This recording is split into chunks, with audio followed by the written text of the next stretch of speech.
My name is Jakob Stollberger. I'm an associate professor of organizational behavior at the Management and Organization Department of the Vrije Universiteit Amsterdam.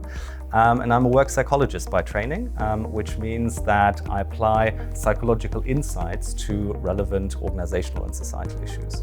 I mean, the recent pandemic has upended lots of things, right? So it introduced change in every area of life, be it work, be it sort of home as well. And that's also something that I'm looking at, right? So how can we best balance the work and family domains of employees and organizations? And how can that perhaps even promote creativity and innovation for organizations? This is actually a recent piece of research that I published where, we looked at the fact that the quality of relationships at home, with your partner, with your spouse perhaps, is much more important than previously thought for the quality of your work. And that is actually very, very relevant for organizations because that means that it's actually in the very interest of them to institute and implement work-family initiatives because it's not only to balance the work and family lives of employees, it's actually also in their own interest because it fosters innovation in the long run. A lot of my research focuses on the future. My ethos as a researcher has to be to prepare organizations for the future. We're not going into the past, we're moving forward. And it is, best for organizations to know what they can possibly do to adapt, to change, to be more innovative, to perhaps make use of novel technologies such as artificial intelligence, which is something that I'm focusing on as well.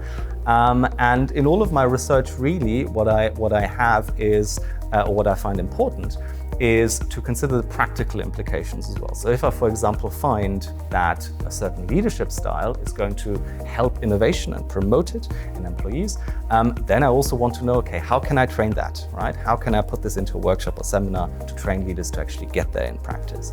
And if I look into the relevance of artificial intelligence, then we also need to find ways how humans in organizations, human employees, can actually work well with artificially intelligent tools or colleagues in the future to add value to organizations.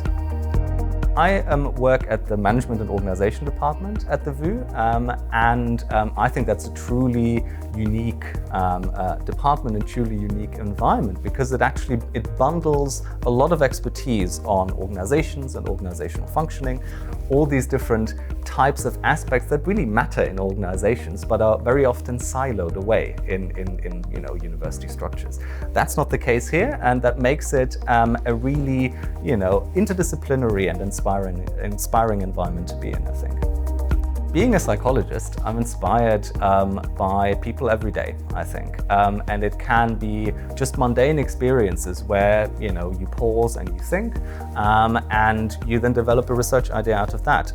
That, of course, then also is of value to organizations. And I think having this openness that you carry with you through life is very important, for your professional life as well. But I get a lot out of that personally as well. So this inspiration that you take with you every day from people you meet, organizations you work with, I can get a lot out of, really, yeah.